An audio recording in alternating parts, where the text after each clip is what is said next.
आजकल जो एक ट्रेंड चल रहा है ट्रेडिंग का, ऑनलाइन फ्रॉड कह लें इसको ट्रेडिंग का नाम ले लें। व्हाइट कलर वाले मोस्टली जो लोग होते हैं धोखा वही देते हैं, और हम उनके धोखे में क्यों फंस जाते हैं। हमें ये लगता है कि भाई माशाल्लाह इतनी अच्छी पर्सनैलिटी है इसकी, ये बंदा कहाँ मेरे साथ फ्रॉड करेगा। एक बच्ची थी, उनके रेप का केस था, उसने मेरे रोंगटे खड़े कर दिए। क्या केस था वो ये था कि वो बच्ची जो थी 13 साल की बच्ची थी, और 13 साल की बच्ची के साथ 6 महीने मुसलसल रेप किया गया था, और गैंग रेप। हर रात 8 से 10 लोग उसके ऊपर। मेरे साथ पर्सनली अपने साथ ये चीज हुई है, जो हिरासमेंट की आप बात कर रहे हैं। हुई है? जी बिल्कुल हुई है। मुझे अपना केस साबित करने के लिए भी बहुत पापड़ बेलने पड़े। अच्छा। कि मैंने पिटीशन फाइल कर दी, 1.5 महीना गुजर गया, कुछ भी नहीं हुआ। मेरे मुसलसल मैसेजेस के भाई हुआ क्या। अब अच्छा। तीसरा महीना है कि इंक्वायरी की अप्रूवल नहीं है। ये तो मैं एक एडवोकेट हूँ, आप मुझे बताएं आम शहरी के साथ क्या होता हो। कराची में होने वाले कुछ नए इम्प्लीमेंट जो चलान पे हैं, ये तो मजीद आपने अवाम के ऊपर, गरीब लोगों के ऊपर मजीद एक बोझ डाल। कुछ नहीं होगा, इससे मजीद लोग खुदकुशियां करेंगे। और एक बंदे ने की भी थी रिसेंट, आपने देखा था। अस्सलाम वालेकुम। वालेकुम सलाम। हुमैरा मेमन साहिबा, कैसी हैं आप? अल्हम्दुलिल्लाह मैं बहुत ठीक हूँ मेरे भाई। बहुत शुक्रिया, आप यहाँ पे आई और आपने वक्त निकाला हमारे लिए, इसका बहुत बहुत शुक्रिया। सबसे पहली बात मैं आपसे करूँगा कि आप एक एडवोकेट हैं। बिल्कुल। तो मुझे ये बताएं कि अमूमन कौन से केसेस आपके पास ऐसे आते हैं, या तारीख में आपके अपने जो करियर है उसमें कोई एक ऐसा केस जो आया हो आपने, जिसने आपके जो है ना वो होश उड़ा दी हो, और हुमैरा साहिबा को जो है बड़ा उन्होंने हैरान किया हो, ऐसा कोई केस? देखिए, एक केस तो नहीं आया, बहुत सारे केसेस आए हैं। बिल्कुल। लेकिन एक बच्ची थी, उनके रेप का केस था, उसने मेरे रोंगटे खड़े कर दिए। क्या केस था वो ये था कि वो बच्ची जो थी 13 साल की बच्ची थी, और 13 साल की बच्ची के साथ 6 महीने मुसलसल रेप किया गया था, और गैंग रेप। हर रात 8 से 10 लोग उसके ऊपर। मींस वो इस किस्म का था कि यकीन करें, मेरी एंट्री थी कोर्ट की, मैं नई वकालत की थी। ये कितने साल पुरानी बात है? ये तकरीबन 4-5 साल पुरानी बात। ठीक है। और मैं परेशान हो गई, तो पहले तो परेशान हो गई कि मैं इसको हैंडल कैसे करूंगी, क्योंकि मुझ में हिम्मत नहीं हो रही थी उस बच्ची को देख के, क्योंकि उस पे तशद्दुद भी इतना था कि उसके पूरे जिस्म पे सिगरेट के निशान लगे हुए थे, उसके बाल काटे गए थे। यकीन करें, पहले तो 5 मिनट के लिए मेरे आंखों से आंसू नहीं रुक रहे थे। मैं ये सोच रही थी कि यहाँ इस किस्म के केसेस आते हैं, मैं कैसे कर पाऊंगी वकालत। सही। क्योंकि देखिए, वकील तो मैं बाद में हूँ, एज ए ह्यूमन मैं एक फीमेल हूँ। बिल्कुल फीमेल हूँ, आपको पता है, as compare to male, female का दिल बड़ा नरम होता है। बिल्कुल। और मुझे ये लग रहा था कि शायद भी मैं इस प्रोफेशन में काम ना कर पाऊं ये देख के, लेकिन मैंने हिम्मत की और उनका भरपूर साथ दिया। और वो वाहिद केस था जिसको मैं इस तरीके से लड़ रही थी कि जैसे मेरा अपना केस हो, जैसे मैं हूँ इस जगह पे। तो अमूमन जो रेप केसेस होते हैं जिसमें बच्चियां शामिल होती हैं, और वो रेप बच्चियों के साथ होता है, तो घर वाले जो होते हैं वो अमूमन कोर्ट केस पब्लिक में उनको लाना और एक आम कर देना, ये वाली बात वो नहीं चाहते कि जो है ना उनकी बच्ची का ये केस मार्केट में सबके सामने आया। तो किसने जो है वो FIR करवाई, और कौन उस FIR का मुद्दई बना था? मैं आपको एक चीज बताऊं, लोग इसलिए भी नहीं आते, देखें उनको भी बर्दाश्त करना पड़ता है। सबसे पहली सीढ़ी होती है थाना, पुलिस। आपसे हजारों सवाल किए जाते हैं, आपसे रिश्वत डिमांड की जाती है। अच्छा। बिल्कुल बिल्कुल बिल्कुल की जाती है। अगर कोई गरीब बंदा चला जाए ना, तो उसकी तो FIR भी नहीं करती। वो ये नहीं देखते कि सामने वाला इतना गरीब है कि उसको पास खाने के लिए भी कुछ नहीं, मजबूर है। उसके बाद आप आते हैं कोर्टों का दरवाजा नॉक करते हैं। कोर्ट में भी इंसाफ लेना इतना आसान नहीं है। आप चीख चीख के इंसाफ लेते हो, ये नहीं कि आपने FIR डाल दी और आपको फौरन इंसाफ मिल गया, नहीं। वो हर तरीके से एक सीढ़ी से लेके 10 सीढ़ियों तक आ के इतना थक जाता है, मजबूर हो जाता है कि कहता है कि मुझे भाई केस ही नहीं करना। एक तो रुसवाई, ठीक है, ऊपर से परेशानी, ऊपर से इंसाफ के लिए आप परेशान होते हैं, ऊपर से पुलिस आपको हर वक्त तंग करती रहेगी। आज ये बयान दो, आज बच्ची को। एक बंदा पहले ही बड़ा मुसीबत में है, एक परेशानी को वो फेस कर रहा है, और वो भी छोटा बच्चा और 14 या 15 साल का। मुझे ये बताया, उसका वो दिमाग काम करेगा जिसके साथ इतना तशद्दुद पहले ही हो चुका। ऊपर से आपके जो है ना अजीब से सवाल आते हैं कि कितने बंदों ने रेप किया, कहाँ कहाँ पे हाथ लगाया, क्या क्या किया। ये फील होता है, मुझे ये फील होता है, यकीन हो कि कोर्टे हो या थाना हो, उसको ना एक स्टोरी करके आप इंजॉय करते हैं। अच्छा। ये नहीं होना चाहिए, ये नहीं होना चाहिए, माजरत के साथ ये नहीं होना चाहिए। इन बच्चियों के साथ इनको एक प्राइवेसी दी जाए, इनके लिए प्राइवेट अंदर चेंबर होने चाहिए जहां इनको सुना जाए, जहाँ पे आम लोग ना हो, जहां पे आप किसी की इज्जत की रुसवाई ना कर सके। ठीक है। कुछ बच्चियां तो इस शर्म में भी नहीं आती। अच्छा। और ये जेन्युइन है, ये मैंने देखी, ये चीज भी देखी। सही। तो मैडम वो हुआ क्या था, कहाँ तक पहुंचा केस, और उसको किस तरह से आपने जो है उसको लुक आफ्टर किया? अब देखिए, जब अल्लाह मदद करता है ना तो फिर तो किसी की जरूरत ही नहीं पड़ती। बिल्कुल 6 महीने तक वो बच्ची जो थी एक कैद में थी। अचानक से कोई वो अल्लाह वाला बंदा आ गया कि बच्ची ने रोना शुरू किया, तो बच्ची ने कहा मुझे मोबाइल दे। बच्ची को अपने बाप का नंबर याद था, तो उस बंदे ने रोने पे उस बच्ची को अपना मोबाइल दिया और उस बच्ची ने अपने बाप को कॉल की। और तो यकीन माँ करें, बाप के पास नहीं थी, अगवा हो चुकी थी। अगवा हो चुकी थी। ओहो। और यकीन करें, जब बच्ची ने कॉल की तो बच्ची के पेरेंट्स ने पहली कॉल जो है वो थाने पे की, लेकिन उसके बावजूद भी थाने वाले बाद में पहुंचे, बच्ची के पेरेंट्स पहले पहुंचे वहां पे। ये हमारा कानून है, ये हमारी पुलिस है। जब वो पेरेंट्स वहां पे पहुंचे, उन्होंने अपनी बच्ची को रिकवर किया। तब तक वो जो उसमें अक्यूज थे वो भाग गए वहां से। बाद में पुलिस आती है और बाद में कहती है कि मैं भाई इन्वेस्टिगेट कर रही हूँ इस चीज को। क्या इन्वेस्टिगेशन थी? कोई इन्वेस्टिगेशन नहीं थी। बच्ची कोर्ट तक खुद आई थी, उसके गरीब माँ बाप थे, उसको लेकर आए थे। कोई वकालतनामा फिल करने के लिए तैयार नहीं था। 3 से 4 घंटे तक मुसलसल वो कोर्ट में बैठे हुए थे। अचानक में गुजर रही थी, तो मैंने उनकी वालिदा से पूछा आप इतना क्यों रो रही हैं? उसने कहा ये मेरी बेटी है और इसके साथ ये सीन हुआ है, लेकिन मेरे पास पैसे नहीं है कि मैं कोई वकील करूं। यकीन करें, उसी वक्त फिर मैंने वकालतनामा साइन किया और उस बच्ची का 164 भी खड़े होकर शाम के 4 बज रहे थे करवाया जज के सामने। जज के सामने। फिर वो फीमेल जज बड़ी अच्छी थी, बहुत अच्छी थी, और उन्होंने इनका 164 भी किया और फौरन एक्शन भी लिया। ये बड़ी मुश्किल से आपको कोई जज भी अच्छा मिल जाए। बेशक, बिल्कुल सही कह रही हैं आप। अच्छा, जब वो सारी चीजें हो गई, एक्यूज को किस तरह से गिरफ्तार किया गया? अक्यूज गिरफ्तार हुआ तकरीबन 2 महीने के बाद गिरफ्तार। कितने लोग गिरफ्तार हुए?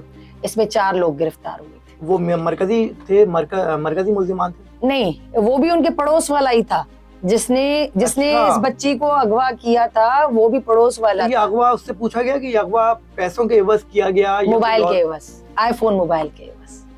बच्ची को ये कहा गया कि आप हमारे पास आए, हम आपको आईफोन मोबाइल लेकर देते हैं। तो मैं खुदारा ये भी रिक्वेस्ट करूंगी, अपने बच्चों पे ख्याल करें, बच्चों पे नजर रखें। इस आईफोन के चक्कर में बच्चे कहां से कहां निकल जाते। सही। मोबाइल तो भाई कोई भी मोबाइल हो, आपने आईफोन को इतना क्यों लेकर रखा है कि आईफोन मोबाइल होगी तो मेरी पर्सनैलिटी नजर आएगी, अदरवाइज मेरी पर्सनैलिटी नहीं है। आपकी पर्सनैलिटी है, क्यों नहीं है? आप हक और सच का साथ दें, एज ए ह्यूमैनिटी आप दिखाएं, माशरे में आप काम कर रहे हैं। सिर्फ मोबाइल रखने से आप अच्छे इंसान नजर नहीं आते। बिल्कुल सही कह रही हैं आप। तो अभी वो केस कहाँ तक पहुंचा है? सजाएं हुई हैं? जी बिल्कुल, उसमें सजाएं हुई। ठीक है। उसमें सजाएं हुई, बहुत टाइम लगा, 3 साल तो हमें भी लग गए। 3 साल हमने चक्कर लगाए। एक जज आया, दूसरा आया, दूसरे का ट्रांसफर हुआ, तीसरा आया। बच्ची मुसलसल आती रही, वो भी पीछे नहीं हटी। 3 साल के बाद वो बंदे भी, उनको सजा भी मिली और हमने उस बच्ची की शादी भी करवाई। अब वो अपनी लाइफ में बहुत खुश है। वो लोग अभी सजा काट रहे हैं? जी बिल्कुल काट रहे हैं। तो ये 4 ही, और बच्ची के शोहर को हमने सारा कुछ बता दिया था। ठीक है। ये 4 ही मुल्जिमान हैं या इसके अलावा भी और भी लोग शामिल थे? नहीं, इसमें 2 और भी है जो अभी तक नहीं पकड़े गए। इनमें बच्ची के घर वालों का, खानदान वालों के कहीं कोई मुलविस था? नहीं, कोई भी नहीं था, खानदान वाला कोई नहीं था, कोई भी मुलविस कोई भी नहीं था। ठीक है मैडम, ये हैरेसमेंट के केसेस वगैरह से रिलेट अगर मैं आपको एक बात कहूँ कि पूछूं कि हैरेसमेंट के भी कई तरह के केसेस होते हैं। एक मिसाल है कि जैसे अभी कुछ देर पहले ऑफ द रिकॉर्ड आपने तस्करा किया कि अगर कोई आपको घूर के भी देख रहा है। हाँ, तो मैंने कहा तो, देखिए इस बात को इधर ही काटूंगी, आपको जवाब दूंगी। आपने हिरासमेंट का कानून तो बना दिया, मुझे ये बताया इस कानून से बेनिफिट किसको मिल रहा है? मैं एज अ फीमेल हूँ, बहुत लोग मुझ पे सवाल उठाते हैं कि मैडम आप एज अ फीमेल है लेकिन आप हमेशा जो है ना मर्दों का साथ ज्यादा देती हैं। अच्छा। जी, ये मैं कोर्टों में भी सुनती हूँ। देखिए, लफ्ज हिरासमेंट, इसको अगर देखा जाए तो ये बहुत छोटा लफ्ज नजर आएगा। सही। लेकिन मैंने आपको रिकॉर्डिंग से पहले भी एक बात की कि देखिए, अगर एक शोहर अपनी बीवी को पिज्जा ना खाने का भी कहता है तो ये भी हिरासमेंट में आ जाता है। हिरासमेंट के काइंड्स होते हैं, फिजिकल हिरासमेंट आती है, मेंटल हिरासमेंट आती है, बाय कंडक्ट। जैसे मैंने कहा कि भाई अगर मैं आपको बगैर किसी रीजन के घूर के देखती हूँ और अपनी आंखों का इशारा करती हूँ तो ये भी हिरासमेंट में आता है। ठीक है। हालांकि मियाँ बीवी का मिसाल दिया जाए कि भाई मियाँ ने मना, उसका हक बनता है, शरीयत में उसका हक बनता है, वो अपनी बीवी को रोक सकता है, लेकिन आज आप क्या कह रहे हैं? ये हिरासमेंट है। ठीक है, लेकिन अगर वो मिसाल के तौर पे यही आपकी वाली बात को मैं कंटिन्यू करूं, हाँ। और कंटिन्यू करके मैं इस वाली बात पे लेकर आऊं कि किसी शौहर ने अपनी बीवी को पिज्जा खाने से मना कर दिया या व्हाटएवर जो भी शॉपिंग कराने से मना कर दिया, और ये आप कह रही हैं हैरेसमेंट में आता है। अब ये जो हैरेसमेंट में आ गया, इसमें बीवी के पास क्या राइट्स हैं कि वो क्या इसमें सेक्शंस लगवा सकती है और किस तरह से अपनी बात को आगे पहुंचा सकती है, या अपने इंसाफ के लिए, इसको इंसाफ के लिए पता नहीं कहेंगे नहीं कहेंगे। भाई बीवी क्यों, कोई और भी हो ना। आजकल है क्या कि अगर आपने किसी को सिंपल मैसेज कर दिया, आपने हल्का सा उसको थ्रेड कर लिया, ठीक है, आप कहते हैं ये हरासमेंट है। कानून क्या कहता है, जाएं भाई साइबर क्राइम में चले जाएं, आप वहां पे एप्लीकेशन दे दें। अब ये होती है साइबर क्राइम की भी एक कमेटी बनी हुई होती है, देखा जाता है, वो इंक्वायर करते हैं मैटर को, कि इंक्वायरी करो कि भाई कहाँ पर क्या हुआ, उसके बाद जाके इस पे दफात लगती है कि आपका सेक्शन 1 कौन सा रहा है। इतना आसान भी नहीं है साइबर क्राइम में, 3 से 4 महीने तो सिर्फ आपकी इंक्वायरी में लग जाते हैं। लोगों को ये लगता है कि भाई बस मैं साइबर क्राइम में चली गई तो मेरा एकदम से वहां पे FIR भी हो जाएगी, केस भी चलेगा। नहीं, इंसाफ लेना इतना आसान भी नहीं है। मेरे साथ पर्सनली अपने साथ ये चीज हुई है, जो हिरासमेंट की आप बात कर रहे हैं। हुई है? जी बिल्कुल हुई है। बताना चाहेंगे क्या असल में? मैं यही बताना चाहूंगी, देखें मुझे सब देखते हैं, मैं एज अ सोशल वर्कर काम करती हूँ। बिल्कुल। किसी शख्स ने मेरी फेसबुक से मेरी पिक्चर्स उठा ली और उसने मुख्तलिफ लोगों को भी क्या, किसी आम बंदे को उन्होंने मैसेजेस नहीं किए, किसी MPA को, किसी MNA को मेरी तस्वीरें वो मुसलसल भेज रहा है कि मैं हुमैरा हूँ, पैसों की डिमांड की। एक लड़की ने तो फॉरवर्ड भी कर दी भाई अमाउंट, वो मेरा शागिर्द था। जी बिल्कुल। तो ये एक किस्म की, वो उसने 50,000 की थी। अब ये एक किस्म की हिरासमेंट है। अब आप कहेंगे वकीलों के लिए केस करना बड़ा आसान है, कोई चीज आसान नहीं होती है। मुझे अपना केस साबित करने के लिए भी बहुत पापड़ बेलने पड़े। कि मैंने पिटीशन फाइल कर दी, 22A भी मैंने अलो करवा दी, फिर मैं चली गई वहाँ साइबर क्राइम में। साइबर क्राइम वालों ने कहा कि अलग एप्लीकेशन मूव करें, फिर मैंने एप्लीकेशन मूव की। 1.5 महीना गुजर गया, कुछ भी नहीं हुआ। मेरे मुसलसल मैसेजेस के भाई हुआ क्या मैडम, अभी तक आपकी इंक्वायरी की हमारे पास अप्रूवल नहीं आई। अब तीसरा महीना है कि इंक्वायरी की अप्रूवल नहीं है। ये तो मैं एक एडवोकेट हूँ, आप मुझे बताएं आम शहरी के साथ क्या होता होगा। आप जाएं साइबर क्राइम में, जाएं सुबह को सिर्फ 9 बजे आप चले जाएं, 9 बजे से लेकर 3 बजे तक आप 5 से 6 हजार लोग बैठे मिलेंगे, सिर्फ जो इंतजार में होते हैं कि हमारी एप्लीकेशन मूव होगी। मैडम इसमें हम उनको साइबर क्राइम वालों को भी कसूरवार नहीं ठहरा सकते, क्योंकि केसेस ही इतने हैं कि वो कुछ तो केसेस ऐसे होते होंगे यकीनन जो फेक होते होंगे। फेक, बिल्कुल। तो वो बेचारे क्या करेंगे, वो तो जाहिर सी बात है स्टेप बाय स्टेप इंक्वायरी कर रहे हैं, तो वो अब वो जो केस आएगा वो उसको इंक्वायरी करेंगे। मैंने आपने जब हिरासमेंट की बात की ना, मैं मुस्कुराई भी और आपको कहा भी कि भाई ये कैसा नया कानून आ गया जो हमसे तंग आ गया और हम उससे तंग आ गए। हिरासमेंट का जो भरपूर, मैं कहती हूँ जिसका भरपूर फायदा मिल रहा है वो खवातीन को मिल रहा है। लेकिन अकॉर्डिंग टू माय नॉलेज, मैं आपको एक चीज बताऊं कि हिरासमेंट 24 घंटों में जितने मेल्स को होती है ना, उतनी फीमेल्स को नहीं होती। आप इस चीज को क्यों नहीं दिखा रहे हैं कि मर्दों के ऊपर ज्यादा हिरासमेंट होती है? जैसे कि कोई मिसाल दें आप। जैसे कि देखिए, अगर कोई ऑफिस एम्प्लॉई है, आप चले गए ऑफिस में, आपने एप्लीकेशन मूव की अपने ऑफिसर को कि भाई मुझे इस पे अप्रूवल दे, नहीं देता तो आप आ जाते हैं कि फलां बंदे ने मेरे खिलाफ मुझे वो हिरास कर दिया। हिरासमेंट का कानून पढ़े ना, सिर्फ लफ्ज हिरासमेंट से हिरासमेंट नहीं होती, उसको साबित करने के लिए भी आपको एविडेंस देनी पड़ती है, पापड़ बेलना पड़ता है बहुत। जैसे मैंने अपनी मिसाल दी, बिल्कुल, कि मेरा तो एक जेन्युइन इशू है, उसके बावजूद भी जाओ आप साइबर क्राइम में, वो कहते हैं मैडम हमारे पास एक दिन में 10-10 हजार कंप्लेन आती है, हम किस को सॉल्व करें? सही बात है। आप कानून तो बना लेते हैं, उस पर इम्प्लीमेंटेशन होती है। आपने आज तक एक कानून बनाया है चाइल्ड मैरिज रेस्ट्रेंट एक्ट, मुझे बताएं आज तक अमल हुआ है उस पर? कि 18 साल की नहीं, 18 साल से कम उम्र बच्चियों की अगर आप शादी करवाते हैं तो भाई वो इलीगली है, आपने रेस्ट्रेंट किया है। लेकिन यहाँ हमारे पास ऐसा लाभ भी है कि चलो भाई शादी तो कर ली, बाद में वो बच्ची आ जाती है 164 का बयान देती है, आप कहते हैं उसको शोहर के साथ भेज दे, तो फिर आपने ऐसे कानून क्यों बनाए? हालांकि वो 18 से कम किया, 13-14 साल। अब वो बच्ची आगे बोल देती है कि मैंने अपनी मर्जी से शादी की है। जब आपको मर्जी का मालिक ही उस बच्चे को रखना है तो फिर आप कानून क्यों बना रहे हैं? लेकिन जो 18 साल से कम की बच्ची है, हाँ, उसके पास ये राइट तो कानून देता ही नहीं है कि तुम अपनी मर्जी से कुछ कर। लेकिन हो रहा है। बहुत सारी बच्चियां देखी है जिनको इन्हीं कोर्टों ने अपने शौहरों के हवाले किया है कि जाएं, आप रह माँ-बाप सकती की हैं। रजामंदी होगी ना। यहाँ पे तो शादियां के ऊपर शादियां होती है, लोगों को फर्क ही नहीं पड़ता। 18 साल की आप बात करते हैं ना, मैंने खुद केस चलाया है। 15 साल की बच्ची ने भाग के शादी कर ली, ठीक है, केस हमने फाइल कर दिया चाइल्ड मैरिज रेस्ट्रेंट एक्ट का। फाइनली डिसीजन क्या आया आपको पता है? क्या? बच्ची प्रेग्नेंट हो गई तो जज साहब ने कहा कि बस इसको अपनी हस्बैंड के हवाले कर दे। क्यों भाई? तो कानून आप क्यों बनाते हैं इसे जिसपे वो हस्बैंड जिसके इम्प्लीमेंटेशन हवाले कर रहे थे वो रखना चाह रहा था अपनी बीवी को, वो क्यों नहीं रखेगा? तो उसने तो लव मोहब्बत प्यार मोहब्बत में उसके साथ शादी की थी, वो क्यों नहीं रखेगा? लेकिन सवाल वहां पे वो था कि वो बच्ची अपने पेरेंट्स से मिलने से इनकार कर रही थी, जिसपे मैं जज साहब को कह रही, सर बच्चे हम इसलिए तो पैदा नहीं करते हैं कि हमने छोटे करके बड़े कर दिए और हमारा कोई हक ही नहीं बनता।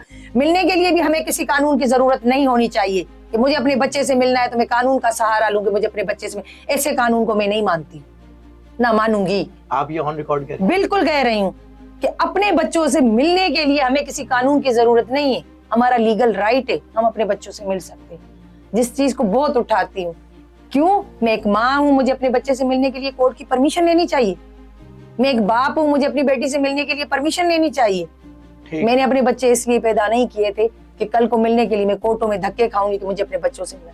ये मेरा शरई हक है। इस्लाम भी कहता है कि जितना हक बच्चों पे माँ का है उतना बाप का है। तो आजकल ये बीच में इसको भी लेकर आ गए कि ये केसेस बहुत ज्यादा हो गए हैं खुला के। उस खुला के चक्कर में बच्चों पे बहुत बुरा असर पड़ रहा है। वो बच्चे कहाँ जाए? एक रिसेंट तो हुआ था कि एक माँ ने अपने दोनों बच्चों को डिफेंस में वो गला काट के मार दिया। वो आखिर में उसने क्या अल्फाज कहे थे कि आज मैंने अपने बच्चों को कहाँ पहुंचा दिया? सुकून दे दिया। वो सुकून चाहते थे कि बच्चे इतने डिस्टर्ब हो गए। लेकिन उसके बाद पता चला था कि वो शायद मेंटली तौर पे, देखिए मेंटली वो क्यों हो गई थी? बच्चों की वजह से। एक लड़की अपना घर छोड़ के आती है, शादी करती है, उसका सहारा फिर उसका शौहर ही होता है। बिल्कुल। जब उससे उसको प्यार मोहब्बत और रिस्पेक्ट नहीं मिलेगी तभी वो अपना घर कहेगी, भाई कहाँ जाएगी? अब उस लेडी के साथ भी क्या था कि उसको अपने बच्चों से मिलने के लिए किसका सहारा लेना पड़ा? कोर्ट का लेना पड़ा ना। बिल्कुल। कोर्ट ने एक मीटिंग अरेंज कर ली थी कि भाई आपके बच्चे आपसे मिलने आएंगे। ऐसा कानून नहीं होना चाहिए। बेशक मानती हूँ कि मियाँ बीवी में हजारों जो है ना तसाद आते हैं, लड़ते हैं, लेकिन उसमें बच्चों का तो कोई कसूर नहीं है। बच्चे तो माँ के पास भी जाने चाहिए, बाप के पास भी जाने चाहिए। खुदारा मैं माओं को भी रिक्वेस्ट करूंगी, जो बाप है मैं उनको भी रिक्वेस्ट करूंगी कि इस मामले में अपनी अना को नहीं लेकर आए कि बच्चा मेरी कस्टडी में तो मैं माँ को नहीं दूंगा, माँ की कस्टडी में तो मैं बाप को नहीं। सिर्फ उस बच्चे का सोचे, अपना नहीं सोचे, अपनी अना को भूल जाए, क्योंकि शादी के बाद आपकी पहली प्रायोरिटी आपकी औलाद होती है। बिल्कुल। मैं खुद एक केस में गई थी जिसमें बाप जारो जार रो रहा था कि सिर्फ मुझे 5 मिनट अपनी बच्ची से मिलने दिया जाए। आगे से जवाब आता है कि मैं अपने बाप से नहीं मिलूंगी। ये लड़की ने कहा? ये लड़की। और उस लड़की ने भाग के शादी की? भाग के शादी की।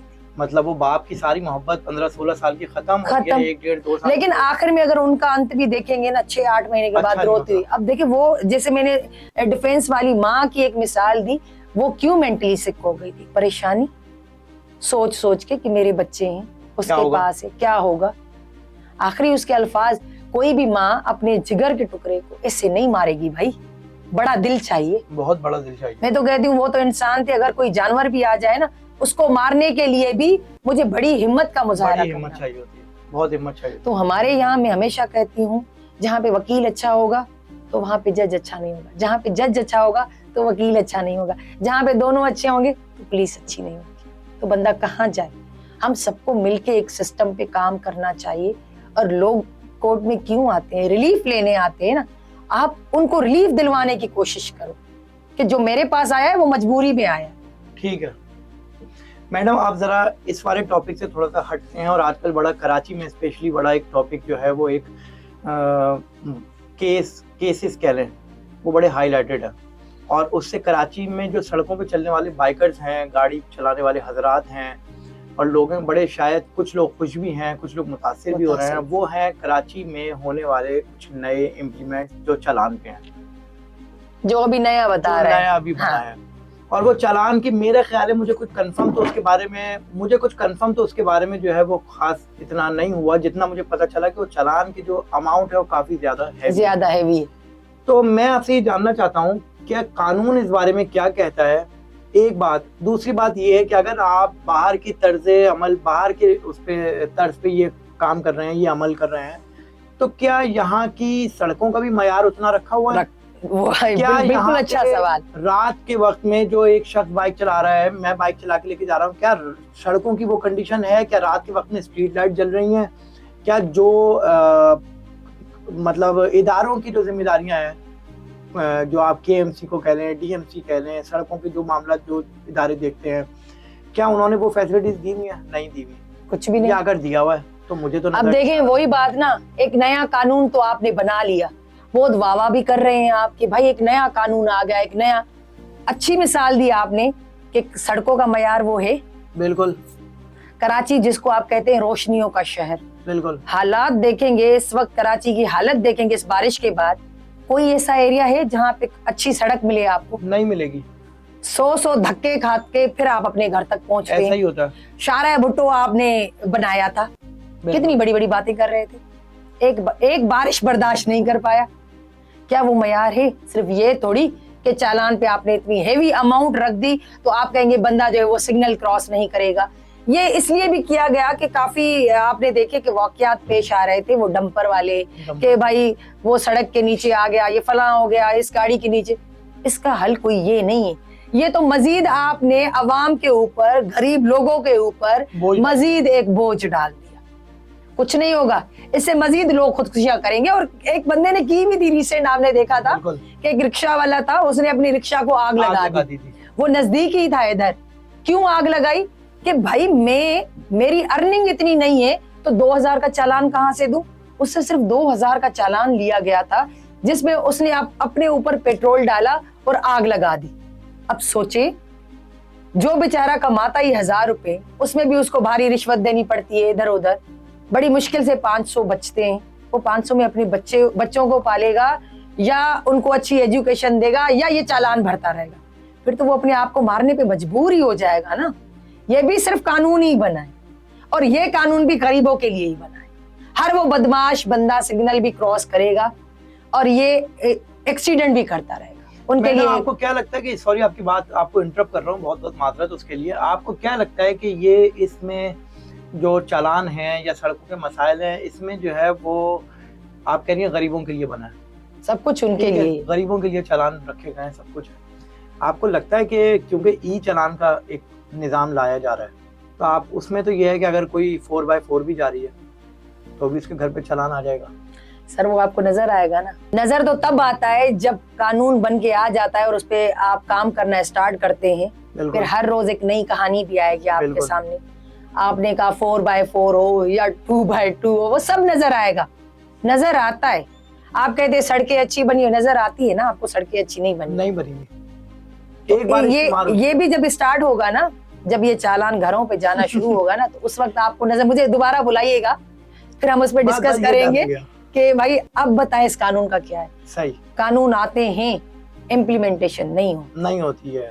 और हमारी जुडिशरी का भी मैं कहूंगी कि देखें, कुछ जजेस ऐसे भी होते हैं बहुत ऑनेस्ट, जो काम करना चाहते हैं, लेकिन फिर उनके हाथ वहां पे बांधे जाते। अच्छा। हर बंदा मजबूर भी है, हमारे मुआशरे में ऑनेस्ट लोग भी है, लेकिन उनको फिर मजबूर किया जाता है। ठीक। हमें भी किया जाता है बहुत केसेस में। हमारे पास भी ऐसे लोग आते हैं जो हमें मजबूर करने की कोशिश करते हैं, जो हमें खरीदने की भी कोशिश करते हैं। सही। मैडम, मैं जरा सी चीजों पे अब वो आऊंगा जो ग्राउंड रियलिटीज हैं, जिससे आम पब्लिक बड़ी मुतासिर होती है, और आजकल जो एक ट्रेंड चल रहा है ट्रेडिंग का। सही। तो मैं, क्योंकि आपकी इसमें काफी एक्सपर्टीज है और आप हालिया दौर में भी कुछ इस तरह के केसेस को जो है वो डील कर रही हैं, तो मुझे ये बताइएगा कि जो ऑनलाइन फ्रॉड कह लें इसको ट्रेडिंग का नाम ले लें, अगर कोई शख्स है उसने कहीं पे इन्वेस्टमेंट की है, किसी से धोखे से पैसे लिए और इन्वेस्टमेंट नहीं की, अपने कुछ एक्सपेंसेस वगैरह हट उतार दिए और वो सारी चीज़ें कर दी, और जिसके पैसे लिए हैं, जो इन्वेस्टर है बेचारा, वो अपने मंथली जो उसका प्रॉफिट है उसके इंतजार में बैठे बैठे 4-6 महीने गुजर गए, कई महीने गुजर गए, वो जब भी जाता है वो उसको झूठ बोल के, कभी कोई ईमेल फ्रॉड कोई चीज़ दिखा देता है। हाल में केसेस भी ऐसे देखे गए हैं। इनके लिए क्या सजाएं हैं? एक्यूज कहां तक सजाएं पा सकता है, और विक्टिम उसके लिए कानूनी क्या क्या चीजें कर सकता है कि जिससे उसको इंसाफ मिले? देखिए, इसमें सबसे पहली जो नेग्लिजेंस होती है ना, उस बंदे की खुद अपनी होती है, जो इन्वेस्ट करता है। ठीक है, क्या होती है वो ये होती है, देखिए आज का वो दौर ही नहीं है। सबसे मुश्किल में मुश्किल काम पता है क्या है? कि आपके पैसे अगर किसी के जेब में चले गए ना, वो सबसे मुश्किल काम है निकालना।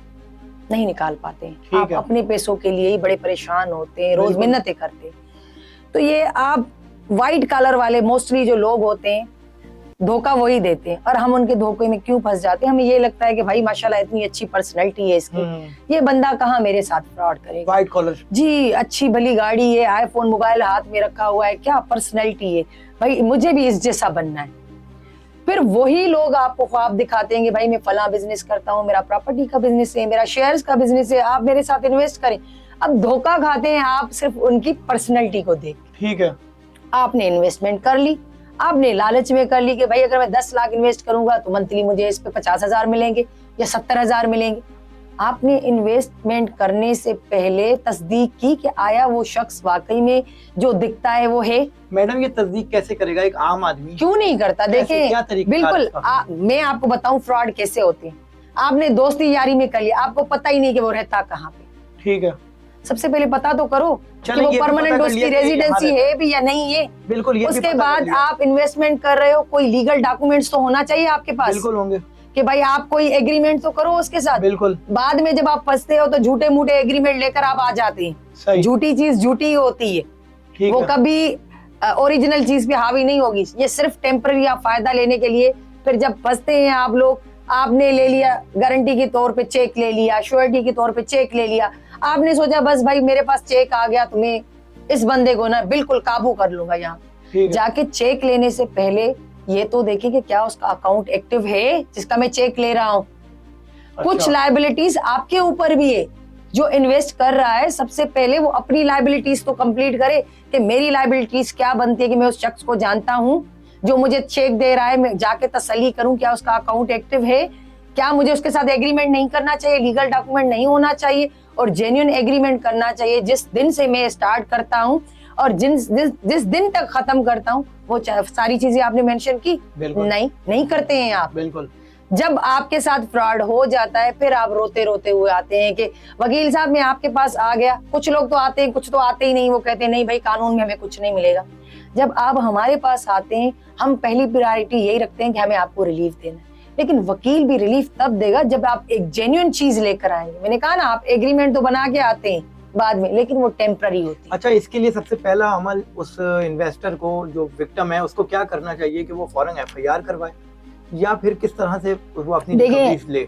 रिकवरी के लिए अगर आप देखेंगे लोग जाते हैं क्रिमिनल रेमेडी में। क्रिमिनल रेमेडी नहीं बनी रिकवरी के लिए। रिकवरी के लिए आपको सिविल सूट फाइल करना पड़ता है, लेकिन हमने अपने जहनों में ये बिठा दिया है कि हम भाई FIR करवाएंगे तो वो पकड़ा जाएगा, और पकड़ जाने के डर में वो हमें पैसे देगा। क्रिमिनल में कहीं नहीं लिखा कि आपकी डूबी हुई रकम आपको मिलेगी। डूबी हुई रकम आपको सिविल में मिलती है, लेकिन क्विक रेमेडी की अरेस्ट होगा तो वो खौफ में देगा। और बाज़-औक़ात करते भी हैं लोग, जब अरेस्ट होते हैं तो कुछ शर्मिंदगी से कि हमें थानों पे नहीं बैठना, जेलों में नहीं जाना, दे देते हैं। कुछ तो बहुत डीट होते हैं कि भाई नहीं देंगे, भली अरेस्ट करवाओ।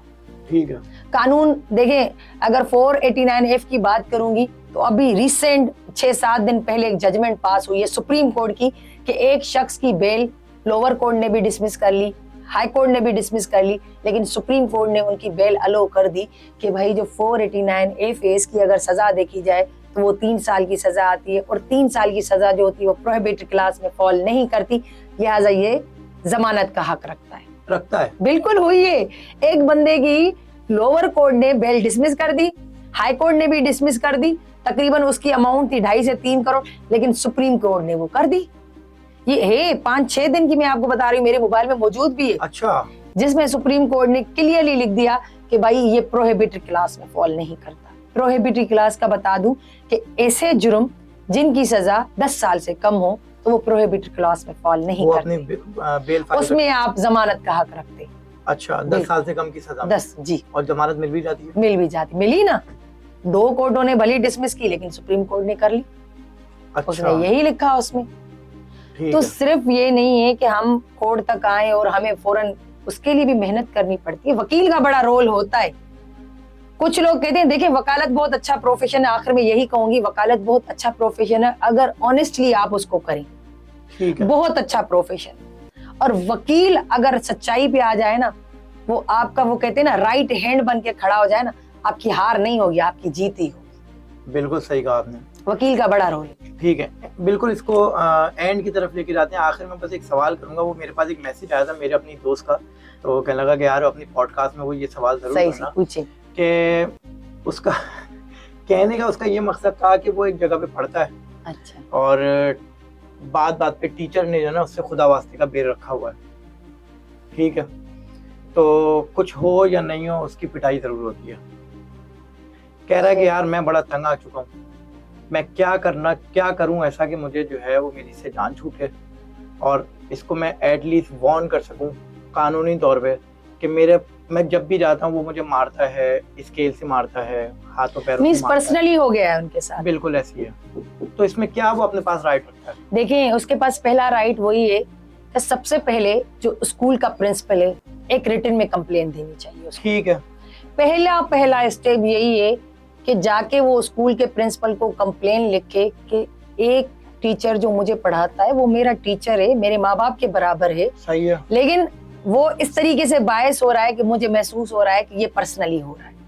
ठीक है जी, प्रिंसिपल अगर शिकायत पे अमल नहीं करता, कुछ नहीं होता, तो नेक्स्ट रेमेडी आपके पास है कि आप उस टीचर को डायरेक्ट लीगल नोटिस करवाएं। लीगल नोटिस पे भी आपका इशू नहीं आता तो अब यहाँ पे ये भी हिरासमेंट में आता है, आप आ जाए कोर्ट। लेकिन जहाँ पे इदारे काम करते हैं उनका एक रूल बना हुआ होता है कि अगर ऑफिसेज में या इदारों में इस किस्म की एक्टिविटी होती है तो उनकी अपनी कमेटियां बनी हुई होती है, वहां पे सबसे पहले आप उसमें, हाँ जी, उसमें कंप्लेन करें, वो कमेटी डिसाइड करेगी कि आया ये वाकई में चीज हो रही है।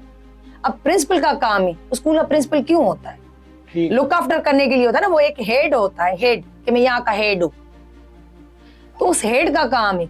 बच्चे ने कंप्लेन की, आप नोटिस लें इस चीज का कि भाई बच्चे ने ऐसे तो कंप्लेन नहीं की होगी, कुछ तो होगा ना, आप कैमरास लगाए, आप देखें कि ये चीज हो रही है या नहीं हो रही, या आप उस टीचर और बच्चे दोनों को बुलाएं और बिठाएं, एक्चुअली प्रॉब्लम उनकी काउंसलिंग करें कि हाँ फैक्ट क्या है, एक्चुअल फैक्ट क्या है, ये क्यों हो रहा है, दोनों को सुने, काउंसलिंग करें। काउंसलिंग किस चीज को कहते हैं कि पहली प्रायोरिटी आप उनको दोनों को बिठाएं, आपको पता चल जाएगा कि किसका कसूर है, ये क्यों हो रहा है, इसकी मेन रीजन क्या है, मेन इसकी रूट जी। क्या है। मैडम आखिरी में क्या मैसेज देंगी, और इसको फिर हम देखिए, मैं आखिर में यही मैसेज तो बहुत अच्छे दे दिए, फिर कहूंगी वकालत बहुत अच्छा प्रोफेशन है, और जब हम वकील, जजेस और पुलिस साथ में मिलकर ईमानदारी का मुजाहरा करेंगे बिल्कुल, तो अल्हम्दुलिल्लाह सबके साथ इंसाफ होगा और हमारा माशरा जो है वो तरक्की करेगा।